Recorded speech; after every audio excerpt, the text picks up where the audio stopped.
Good morning friends, मैं राजेश जितवाल अपने YouTube channel जितवाल super agriculture में आपका एक बार फिर से स्वागत करता हूँ। पिछले टॉपिक में अपन ने देखा था राइस चावल के बारे में। आज हम पढ़ते हैं गेहूं। गेहूं के बारे में पढ़ते हैं। देखिए, बात करते हैं गेहूं के बॉटनिकल नेम की। तो गेहूं का जो बॉटनिकल नेम क्या होता है, वो क्या होता है? Triticum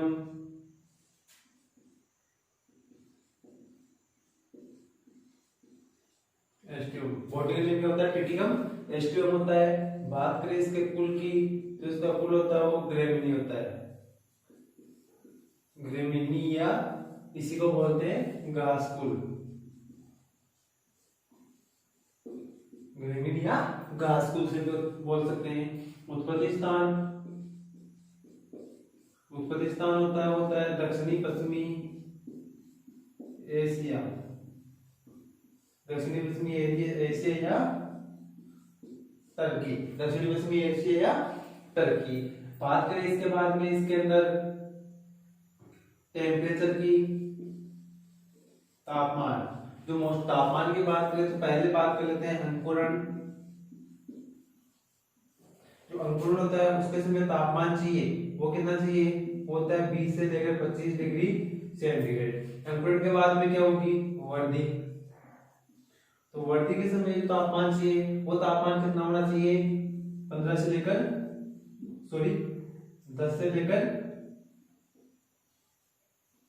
15 degree centigrade. और यहां बात करें परिपक्वन, तो परिपक्वन के समय टेम्परेचर 25 से लेकर 30 डिग्री सेंटीग्रेड तापमान की आवश्यकता होती है। आगे बात करते हैं। आगे इसमें देख लेते हैं परिपक्वन के लिए टेम्परेचर पूछ रहा है वो कितना हो जाएगा? अपना 25 से 30 डिग्री हो जाएगा। इसके बारे में बात कर लेते हैं। यहां से ही एक क्वेश्चन पूछा जाता है कि कले बनते समय पूछता है टेम्परेचर, वो टेम्परेचर अपन को पूछेगा क्या? कले बनते समय। तो यहाँ पर एक इंपॉर्टेंट चीज आती है अपना कले बनते समय। तो जो कले बनते समय टेम्परेचर होता है वो कितना होता है? 14 से लेकर 16 डिग्री सेंटीग्रेड। मोस्ट इंपोर्टेंट है, ये पूछा जाता है कि कले बनते समय गेहूं का तापमान होना चाहिए 14 से 16 डिग्री, अंकुरण के समय 20 से 25 डिग्री होता है। बात करें 2n की, तो 2n बराबर कितना होता है? 42 होता है। कितना होता है? 42 होता है। इसके बाद में बात करें अपन परीक्षण भाग,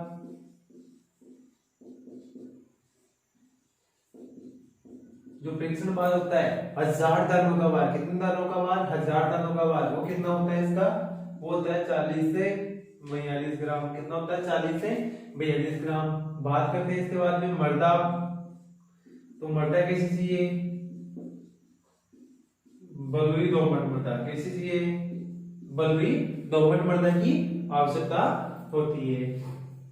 इसके बाद में बात कर लेते हैं इसमें प्रोटीन। प्रोटीन कौन सी पाई जाती है इसमें? ग्लूटीन।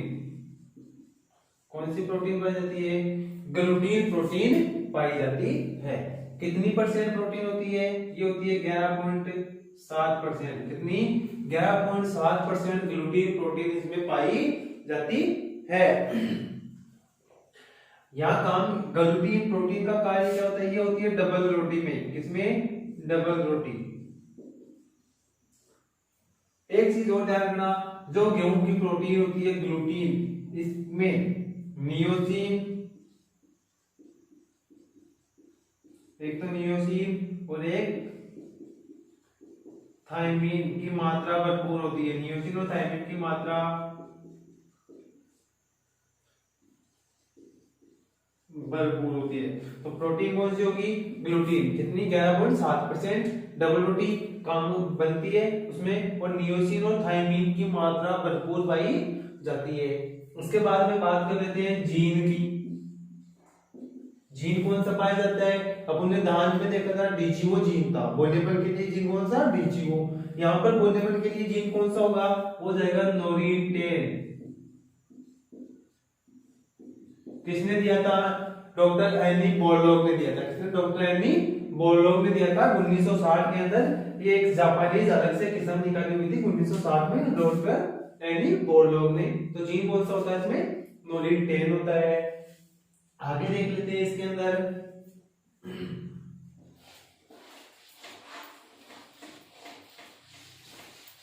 बीज का प्रकार, पुष्पक्रम देखते हैं, इसके बीज का प्रकार देख लेते हैं। बात कर ले पहले जलवायु देख ले एक बार। तो जलवायु कैसी है? शीतोष्ण, शीतोष्ण है नम। बात करें फल का प्रकार, यहां पर बीज का प्रकार लिख लो। क्या लिख लेते हैं? टाइप्स ऑफ सीड, बीज का प्रकार। बीज का प्रकार क्या होगा? वही कैरियोप्सिस। बीज का प्रकार क्या होता है? कैरियोप्सिस। पुष्पक्रम क्या होता है? स्पाइक, ईयर या बाली, ईयर या बाली बोलते हैं। इसके अलावा इसके अंदर रह जाएगा बात कर लेते हैं सीड रेट, बीज दर की। किसकी बात करते हैं? बीज दर की बात करते हैं। देखो सामान्य जो बीज दर होती है वो कितनी होती है? 80 से लेकर 100 kg होती है। अगर बात करें अपन लवणीय क्षारीय और एक बात करें देरी से बुआई, लवणीय क्षारीय या देरी से बुआई करते हैं तो बीज दर कितनी होती है? 120 से 125 kg। और अगर बात करें डिपलर की, किसकी बात करते हैं? डिपलर की। डिपलर से अगर बुआई करते हैं तो जो बीज दर होती है वो क्या होती है? 40 kg। कितने रखते हैं? 40 kg प्रति हेक्टेयर। क्या रखते हैं? प्रति हेक्टेयर रखते हैं। इसके बाद में यहीं पर बात कर लेते हैं गहराई, जो बीज होता है उस बीज की गहराई की बात कर लेते हैं।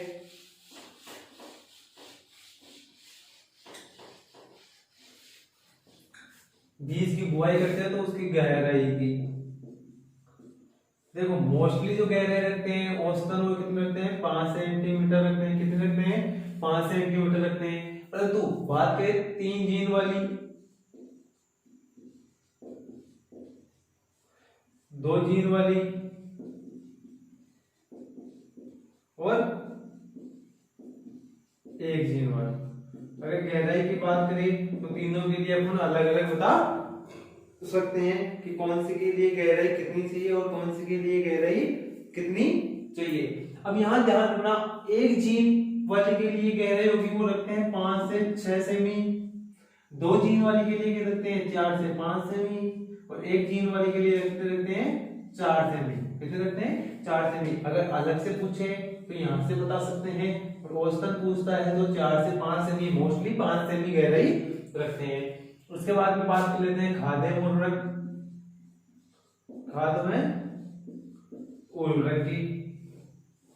देखो बात करें FIM,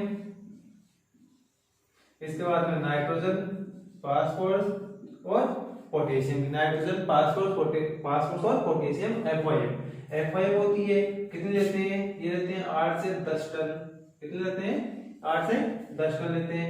नाइट्रोजन की मात्रा कितनी काम में लेते हैं? वो लेते हैं 80 से 100 kg, 80 से 100 kg। फास्फोरस की मात्रा 60 से 80 kg।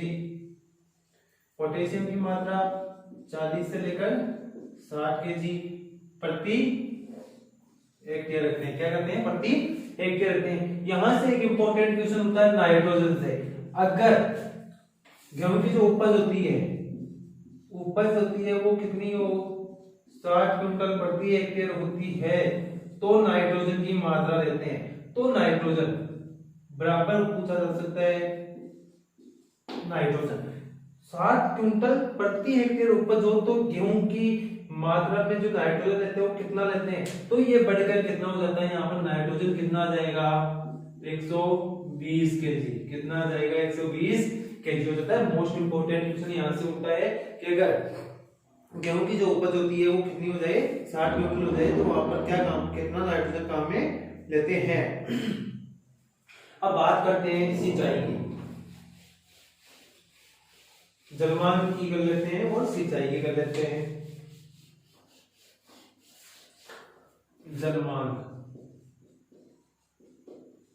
गेहूं की जो जलमार्ग होती है वो कितनी होती है? 450 से 650 mm। कितनी होती है? 650 mm। अब बात करते हैं सिंचाई। तो सिंचाई प्रमुख कितनी? 6 सिंचाई की आवश्यकता होती है। कितनी सिंचाई की? 6 सिंचाई की इसको आवश्यकता होती है। फर्स्ट बात करते हैं CRI, सेकंड बात करते हैं CRI कले, थर्ड बात कर लेते हैं इसके अंदर पुटान, सॉरी पुटान सेकंड आएगी, कले, कले के बाद में क्या होगा इसमें? पुष्पन, पुष्पन के बाद में क्या आ जाएगी? दुधिया, मिल्किंग स्टेज पूछा गया क्वेश्चन है यहां से, वेरी इंपॉर्टेंट। और लास्ट आ जाएगी कौन सी? पक्वन। कौन सी आ जाएगी? पकते समय, परिपक्वन। CRI क्राउन रूट्स इंटेंसिफिकेशन, शीर्ष जड़ जमाव, ये कितने दिन पर? 21 दिन पर करते हैं। मोस्ट इंपोर्टेंट, कितने दिन पर करते हैं? 21 दिन पर करते हैं। एक वैज्ञानिक था RLB, कौन था? RLB Bharadwaj, RLB sorry RBL Bharadwaj. इस RBL भारद्वाज ने सर्वप्रथम CRI के बारे में बताया और इसने ये बताया कि जो CRI अवस्था होती है ये मोस्ट इंपोर्टेंट अवस्था होती है। अगर इस अवस्था पर पौधे को जल नहीं मिलेगा तो पौधा क्या हो जाएगा? नष्ट हो जाता है। और बात करें पुटान की, तो पुटान कब की अंदर सिंचाई कब करते हैं? कितने दिन पर करते हैं? तो पहली सिंचाई करते हैं वो कब करते हैं? 21 दिन पर। कितने? 21 दिन पर करते हैं। तो इसके ठीक 20 दिन बाद में, तो लगभग 40 से 45 दिन के ऊपर करते हैं। तो ये कब कर देंगे? फिर उसके 20 दिन बाद, तो 60 से 65 दिन पे। तो ये उसके फिर 20 दिन बाद कितने दिन पे? 80 से 85 दिन पे। और ये कितने पे कर देते हैं? 100 से 105 डे पे। और बच गई कौन सी? पुटान। ये कितने पे करते हैं? 115 से 120 डे के ऊपर कर देते हैं। अब यहां से क्वेश्चन उठता है, आपको पूछा जाए कि गेहूं के अंदर पहले बनते समय सिंचाई करते हैं, अगर आगे अपने पुष्पन के समय पर, तो क्वेश्चन ऐसे ना पूछना, आपको पूछा जाए कि पुटान के समय कितने दिनों पर करते हैं, तो कितने दिन पे हो जाएगी? पुटान कितने दिन पे होगा? 40 से 45 दिन पे। अब आपको पूछ लिया जाए कि किसान के पास में मात्र 3 सिंचाई है, वो उसके पास में जल है 3 सिंचाई का, वो सिंचाई करेगा मात्र और मात्र 3। कौन कितनी करेगा? 3 सिंचाई करे तो वो कौन सी अवस्था पे करेगा? तो फर्स्ट वो करेगा CRI। कौन सी करेगा? CRI। उसके बाद में वो सेकंड, यहां से सेकंड कौन सी करेगा? वो अपने 4 नंबर की। कौन सी करेगा? अपने 4 नंबर पे। कौन सी है 4 नंबर पे? पुष्पन, फ्लावरिंग। और उसके बाद में वो करेगा मिल्किंग। अगर उसके पास में 3 सिंचाई होती है तो इस अवस्था पे सिंचाई करेगा। पहली CRI पे करेगा, मतलब 21 दिन पे कर देगा। दूसरी पुष्पन, पुष्पन का मतलब हो जाएगा लगभग 80 दिन पे कर देगा। और मिल्किंग का मतलब लगभग 100 दिन के ऊपर सिंचाई। ये 3 सिंचाई वो करता है। अगर उसके पास में सिंचाई 3 ना होकर 2 सिंचाई हो तो कब करेगा वो? तो करेगा एक तो CRI और एक कौन सा करेगा? अपने मिल्किंग, यानी पहली और पांचवी। पहली और पांचवी, एक तो 21 दिन पे और एक फिर 100 दिन पे। और अगर उसके पास में सिंचाई केवल एक ही हो, क्योंकि एक बार सिंचाई कर सकता है, तो करेगा CRI, केवल और केवल CRI, जो कितने दिन पर होती है? 21 दिन पे होती है। और RBL भारद्वाज ने ये सर्वप्रथम बताया था, किसके बारे में? अपने CRI के बारे में। अब बात कर लेते हैं इसकी प्रजातियां। गेहूं की कौन कौन सी प्रजातियां हैं? तो यहाँ से क्वेश्चन पूछ सकता है आपसे कि अगर किसान के पास में 2 सिंचाई हो तो वो कौन कौन सी उसका भी करेगा। तो 2 सिंचाई होगी तो कौन कौन सी भी करेगा, अपने पुष्पन पे और मिल्किंग पे। अगर 3 होती है तो पुष्पन सॉरी अपने सीआरआई पुष्पन और मिल्किंग 3 पे करेगा। अगर उसके बाद में 2 होगी तो सीआरआई और दुधिया पे करेगा, और अगर 3 होगी तो तीनों कर देगा, और केवल 1 होगी तो अपने सीआरआई पे करता है। बात करते हैं प्रजातियां। प्रजातियां कौन कौन सी है, तो देखो फर्स्ट बात करते हैं हम टिटिकम की बात कर रहे हैं। तो टिटिकम के बाद में लगा सकते हैं मोनो कोकम, टिटिकम एस्टियम, टिटिकम मोनोकोकम। टिटिकम मोनोकोकम ये होता है क्या है, द्विगुणित होता है। तो 2n बराबर इसमें होता है 14 द्विगुणित। कैसा गेहूं है, द्विगुणित। इसके बाद में सेकंड बात करते हैं टिटिकम डाइकोकम, और एक बात कर लेते हैं टिटिकम ड्यूरम। डाइकोकम और ड्यूरम दोनों की बात कर रहे हैं हम। तो डाइकोकम होता है, इस डाइकोकम को तो बोलते हैं इमर गेहूं। इसी को क्या बोलते हैं, डाइकोकम या इमर गेहूं के नाम से इसको जाना जाता है। जो ये गेहूं होता है, पहले बात कर लेते हैं कितना गुणित होता है। तो ये होता है, वो होता है चतुर्गुणित 2n बराबर इसमें होता है 28। कितना होता है, 2n बराबर 28। कितना होता है, 2n बराबर 28 होता है। अब यहां से ध्यान रखना, जो इमर या ये गेहूं होता है, ये केवल 1% क्षेत्रफल में उगाया जाता है। कितने क्षेत्रफल पे, 1% क्षेत्रफल पे उगाया जाता है। कौन सा, dicoccum, triticum aestivum, triticum dicoccum. Triticum जो डाइकोकम होता है, इसको मात्र 1% क्षेत्रफल पे उगाया जाता है। और कहां पर, मोस्टली अपने एमपी में, तमिलनाडु में, इसके अलावा अपने यूपी में मोस्टली यहाँ पर इसको उगाया जाता है, मात्र 1% क्षेत्रफल। बात करें ड्यूरम की, तो ड्यूरम होता है इस ड्यूरम को क्या बोलते हैं, मैक्रोनी भी बोलते हैं। ड्यूरम को मैक्रोनी या काठिया, ये दोनों ही कैसे होते हैं, चतुर्गुणित। 2n बराबर 28 अर्थात चतुर्थ गुणित 2n बराबर 28। पूछा जाए चतुर्गुणित कौन कौन से होते हैं, डाइकोकम होता है और ड्यूरम होता है। यहां इसकी केवल एक विशेषता याद रखना आप कि पुराना गेहूं, जो पुराने विश्व का गेहूं है कौन सा है, ड्यूरम। और इसकी क्या बनाई जाती है, सूजी बनाई जाती है। क्या बनाई जाती है, सूजी बनाई जाती है। किसकी, ड्यूरम की। टिटिकम ड्यूरम की क्या बनाई जाती है, सूजी बनाई जाती है। और एक चीज और ध्यान रखना, इस डाइकोकम की क्या बनाई जाती है, उपमा। क्या, उपमा बनाने के लिए काम में जाता है डाइकोकम। सूजी के लिए इमरिया, मैक्रोनिया, काठिया। टिटिकम ड्यूरम जो पुराना गेहूं है, जिसकी क्या बनाई जाती है, सूजी। अब 3 वैरायटियां हो गई, प्रजातियां हो गई। चौथी प्रजाति जो अपन पढ़ते हैं एस्टियम स्पेरोकोकम,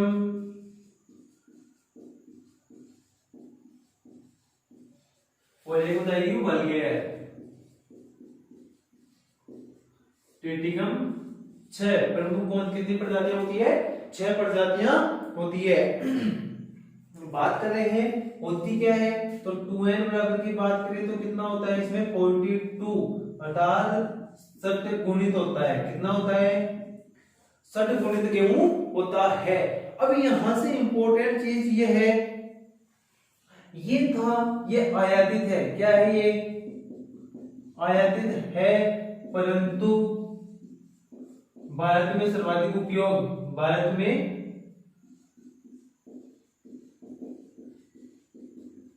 सर्वाधिक उपयोग किया जाता है किसका, अपने एस्टियम का। कितने परसेंट क्षेत्रफल पे, 87% में, 87% क्षेत्रफल में इसका प्रयोग किया जाता है। उगाने के अंदर किसका, एस्टियम का प्रयोग किया जाता है।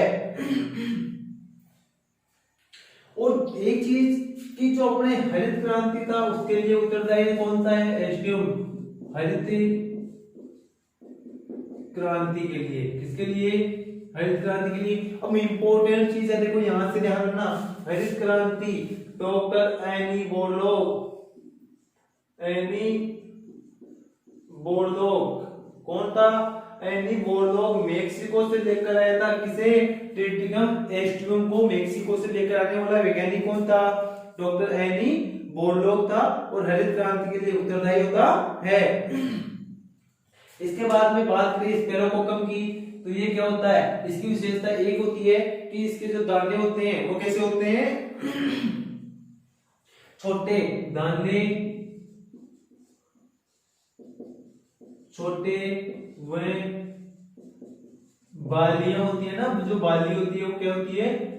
टोस होती है। कैसी होती है? टोस होती है। एक बच गया अपना ट्रिटिकम वल्गेयर। कौन सा बच गया? वल्गेयर। ये कैसा होता है? षड्गुणित होता है। तो ये थी प्रमुख गेहूं की प्रजातियां। तो गेहूं की प्रमुख 6 प्रजातियां हैं। मोनोकोकम द्विगुणित होता है, डाइकोकम जिसे हिमक गेहूं, ड्यूरम या मैग्नोनिया काटे गेहूं। यहां ध्यान रखना, वल्गेयर को बोलते हैं रोटी गेहूं। कौन सा? रोटी गेहूं के नाम से किसको जाना जाता है? वल्गेयर को जाना जाता है। इसकी रोटी भी बनाई जाती है, सूजी भी बनाते हैं, मैदा भी बना, सूजी भी बनती है। तो मोनोकोकम हो गया। डाइकोकम जिसमें 2n बराबर कितने होते हैं? 28 तथा द्विगुणित चतुर्गुणित होता है। ड्यूरम या मैग्नोनी भी चतुर्गुणित होता है। बच गया अपना एस्टियम, स्पेरोकोकम और वल्गेयर। ये तीनों कैसे होते हैं? षड्गुणित होते हैं। अब आपको यहां से पूछा जा सकता है हरित क्रांति में योगदान कौन से का था? तो ट्रिटिकम एस्टियम। मैंने इन सबके आगे ट्रिटिकम नहीं लगाया, वो आप लगा लेते हो कि गेहूं का बॉटनिकल नेम ट्रिटिकम एस्टियम। जो अपन पढ़ते हैं मोस्टली कौन सा गेहूं पढ़ते हैं? समझते कि षड्गुणित गेहूं कौन सा है? ट्रिटिकम एस्टियम के बारे में अपन पढ़ते हैं। अब बात कर लेते हैं इसकी प्रमुख वैरायटियों की, गेहूं की प्रमुख वैरायटियों की। इसमें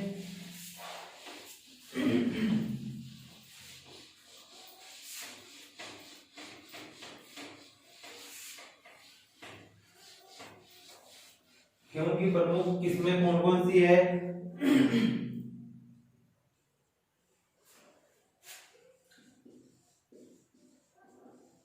किस्म एक जीन वाले। पहले बात करते हैं एक जीन की। एक जीन के लिए एक हो जाएगी गिरजा, उत्तरी भारत की पहाड़ियों में, उत्तरी भारत की पहाड़ियों हेतु उपयुक्त कौन सी है? एक जीन वाली किस्म कौन सी है? गिरजा, जो उत्तरी भारत के लिए उपयुक्त होती है। इसके अलावा आवाज आएगी सुजाता और सोनालिका। सुजाता और सोनालिका एक जीन वाली किस्म हो जाती है। एक और ले सकते हो यहाँ पर लरमा राजो 63A, लरमा राजो 63A। बात करते हैं इसके बाद में सेकंड पे दो जीन वाली। कितने जीन वाली? दो जीन वाली किस्में कौन कौन सी होती है? तो दो जीन वाली किस्म होती है कल्याण सोना,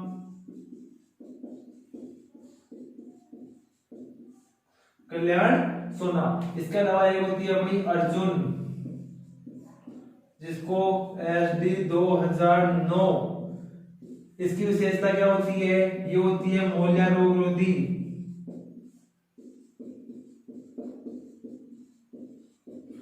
मोलिया रोग रोधी। और एक विशेषता होती है इसमें 2,4-D का प्रयोग नहीं करते हैं। इंपॉर्टेंट चीज है, 2,4-D का प्रयोग किस किस्म में नहीं किया जाता? अर्जुन में नहीं किया जाता। SD 2009 के नाम से भी मिल सकती है। इसके बाद में बात कर लेते हैं तीन जीन वाली। तीन जीन वाली हो जाएगी अपनी हीरा, मोती, जवाहर, और एक हो जाएगी लाल बादशाह। तो ये तीन जीन वाले किस्में कौन कौन सी होगी अपनी? तीसरे नंबर के ऊपर पढ़ रहे हैं अपन। तीन जीन वाली हीरा, मोती, जवाहर और लाल बादशाह। उत्परिवर्तित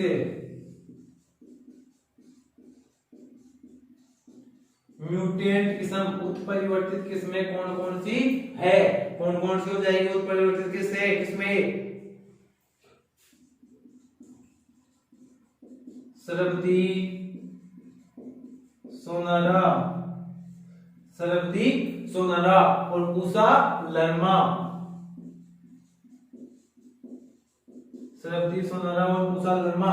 जो ये उत्परिवर्तित किस्में है ये IARI Indian agriculture research institute new Delhi से निकाली हुई है। ध्यान रखना कहां से, IARI द्वारा निकाली गई है, IARI द्वारा निकाली गई है। कौन सी, उत्परिवर्तित किस्में सरबती सोनारा और पूसा लरमा दोनों ही। बात कर लेते हैं इसके बाद में देरी से बुआई, लेट सोइंग, देरी से बुआई के लिए, तो देरी से बुआई करते हैं तो देरी से बुआई के लिए लोकवन एक हो जाएगी राज 3765, राज 3765। यही बात कर लेते हैं लवणीय मृदा के लिए, लवणीय मृदा, तो लवणीय मृदा के लिए हो जाएगी राज 3077, राज 3077 हो जाएगी। इसके अलावा हो जाएगी एक किस्म है राज 4037, इस 2004 में निकाली गई। कब निकाली गई थी, 2004 में। विशेषता क्या है, गर्मी सहनशील, ये गर्मी सहनशील होती है। कौन सी, राज 4037 2004 में निकाली गई। और इस गर्मी सहन करने के लिए एक निकाली गई है राज 4161। ये जो किस्म है ये नई किस्म है, ये अभी नई किस्म निकाली गई है राज 4161 जो गर्मी सहनशील होती है। और राज 4037 है, ये भी गर्मी सहनशील है, ये सन 2004 में निकाली गई किस्म है। तो ये प्रमुख गेहूं की वैरायटियां थी जो मैंने आपको बता दी है। इसके बाद में अपन बात कर लेते हैं इसमें लगने वाले प्रमुख रोगों की। रोग, देखो मोस्टली जो रोग लगता है गेहूं में वो लगता है रोली रोग। कौन सा रोग लगता है, रोली। रोली 3 प्रकार की होती है, काली, भूरी और पीली रोली। काली रोली होती है पक्सिनिया ग्रेमिनिस पीटीसाई, पक्सिनिया ग्रेमिनिस पीटीसाई। इसके बाद में अपन बात कर रहे हैं भूरी रोली, पक्सिनिया रिकोन्डिटा, पक्सिनिया रिकोन्डिटा। इसके बाद में अपन बात करेंगे इसकी पीली रोली। बात करते हैं रोग, रोग में फर्स्ट लेते हैं अपन रोली,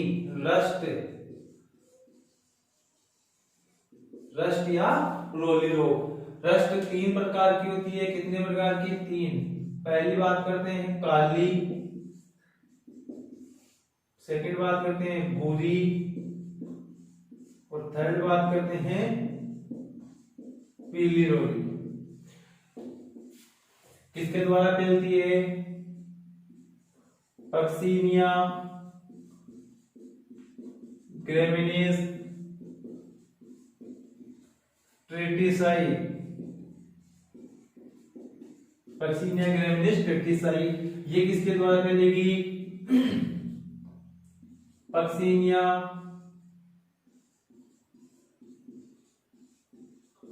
रिकोन्डिटा। और ये पीली रोली किसके द्वारा फैलेगी, पक्सिनिया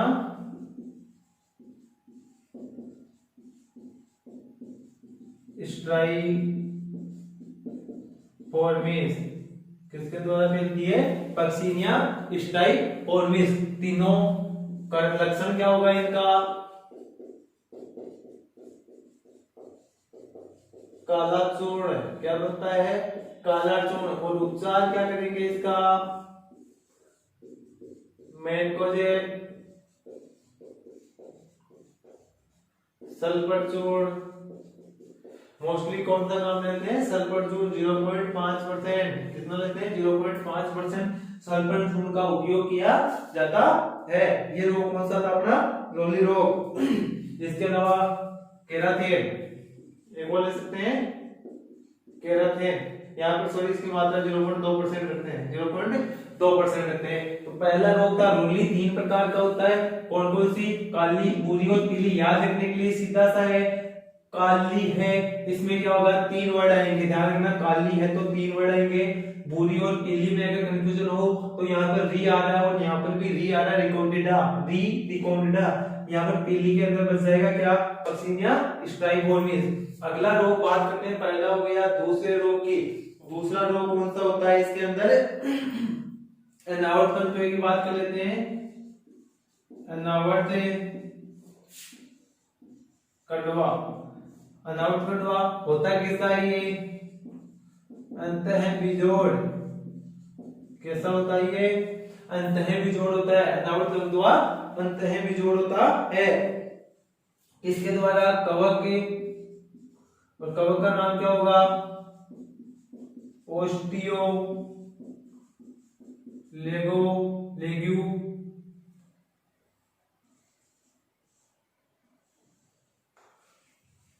ओस्टियोलेग्यू न्यूडा, ओस्टियोलेग्यू न्यूडा वैरायटी टीटीसाई। वैरायटी कौन सी होगी, टीटीसाई। काम लक्षण क्या होगा, बीज में काला चूर्ण, बीज के अंदर क्या होगा, इसमें काला चूर्ण बन जाएगा, किसमें, बीज के अंदर। इसके बाद में तीसरा बात करते हैं, ईयर कोकर, इसी को बोलते हैं गेंगला। किसके द्वारा फैलता है, जीवाणु, और जीवाणु का नाम क्या होगा, केरिनियो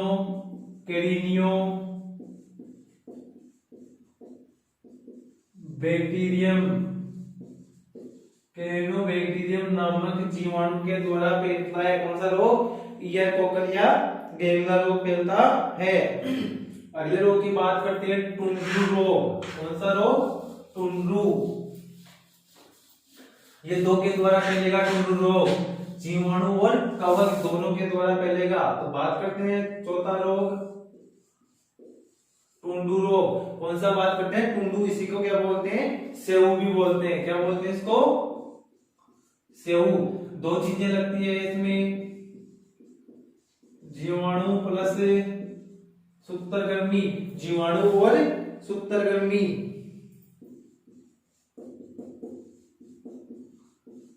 दो चीजें, जीवाणु, जीवाणु तो वही रह जाएगा अपना कौन सा,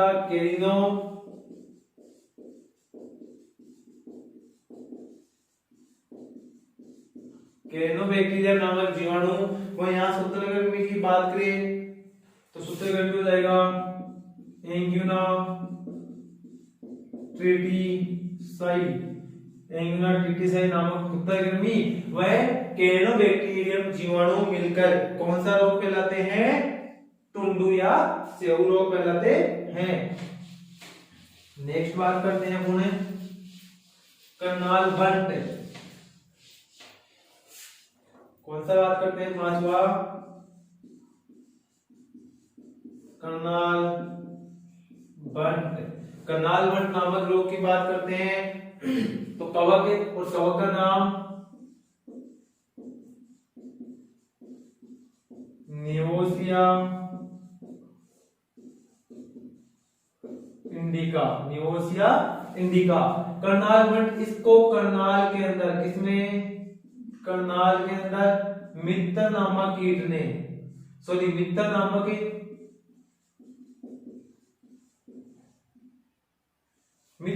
वैज्ञानिक ने सर्वप्रथम इसे करनाल के खेतों के अंदर देखा। किसे, करनाल बंट को।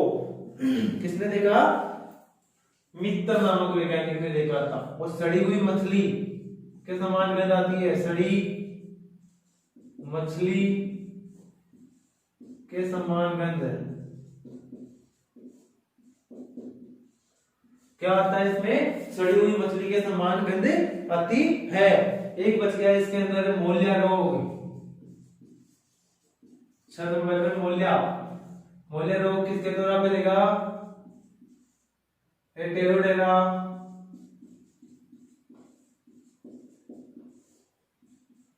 एविनी नामक कवक से फैलता है। कौन सा, मोलिया रोग फैलता है। उपचार क्या हो जाएगा इसका, मोस्ट इंपोर्टेंट है, इसका उपचार हो जाएगा फसल चक्कर। फसल चक्र या फिर कार्बोक्यूरम, फसल चक्र करना चाहिए या फिर कार्बोक्यूरम का उपयोग करना चाहिए। तो ये जो रोग थे प्रमुख इसके गेहूं के। अब बात कर लेते हैं गेहूं के प्रमुख कीट। गेहूं में लगने वाले प्रमुख कौन कौन से कीट होते हैं? कीटों की बात करते हैं। मोस्टली फर्स्ट बात करते हैं दीमक, मुख्य कीट। क्या होता है ये दीमक के मुख्य कीट होता है, यानी सर्वाधिक हानि पहुंचाने वाला कीट कौन सा होता है? दीमक होता है। और इसका उपचार क्या करते हैं? क्लोरीपाइरिफॉस।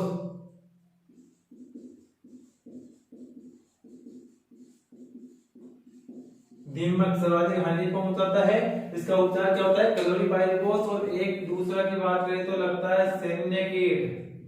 कौन सा? सैन्य कीट इसके अंदर लगता है। इसके बाद में बात करते हैं उपज की। तो उपज मैंने बताया 40 से 50 क्विंटल प्रति हेक्टेयर, 40 से 50 क्विंटल प्रति हेक्टेयर इसकी क्या होती है? उपज होती है।